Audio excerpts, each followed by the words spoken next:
Hello everyone, this is Julian from Cannon Coffee, and today we have a Breville Barista Express and Press, and this is the version of the Barista that has the automatic tamping and automatic dosing function. If we took this off here, you could see the tamper go into action, and that tamper has a sort of weighted plate that measures how much resistance is pushing into the puck, and it tells you if you have too much coffee, too little coffee, or just the right amount. If it's ever under this line, the shear line with this face on it, that means it'll ask you to grind again, which you just click the flashing button. It'll grind a little bit out, ask you to temp again, and it should get there. If it's ever too much, then you will have to remove the entire portafilter, clean off some coffee, and grind again, and it will recalibrate itself and grind less. So we're just going to test the grinder.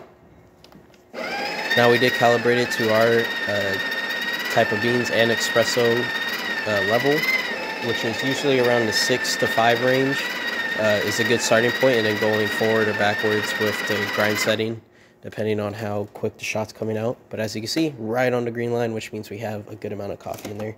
And I usually like to tamp twice. Clean off your portafilter. As you can see, a really good bed of coffee. And now we're just going to put it in the machine, and we're going to test the shot.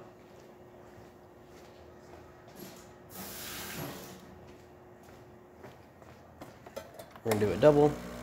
We're wanting to see pre-infusion for the first, I believe, 8 seconds, which is this little needle just moving around in the front.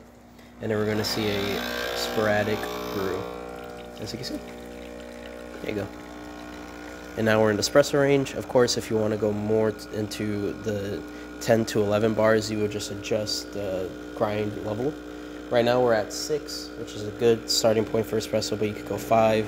I wouldn't go past 3, because then you would probably be doing a little too much on your grinder. Plus, it probably won't get a lot of water out. Be more of like a ristretto. This is old coffee, so don't worry about it. But as you can see, really good shot.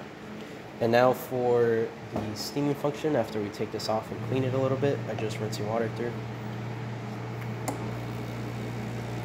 Basically what we did was just clean the outside of the machine.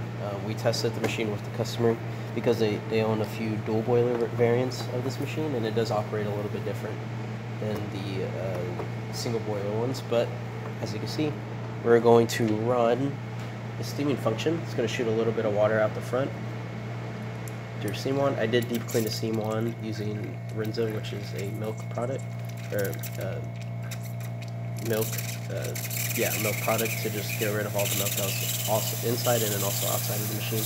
And we just cleaned the overall machine entirely. Cleaned the inside of the group head also, and didn't replace any gaskets or anything like that, but we did just clean it.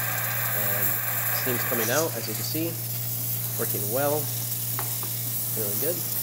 But of course, there's going to be a lot of steam when I turn this off, so it's going to want to release it somewhere, and it's going to release it. You're going to hear it. It's going to release it through the back and through the bottom. There's a few valves back here that releases all that pressure that's still built up in the same boiler. Since this machine only has one boiler in there, it has to share it between the functions, which is why you can't brew and steam at the same time, which what a dual boiler usually is there to do.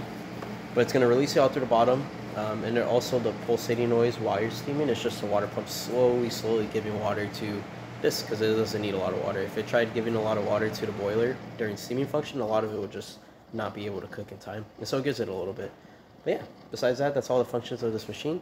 If you like this video or any of our other repairs on our channel, leave a like, subscribe, and hit the bell. Thanks for watching.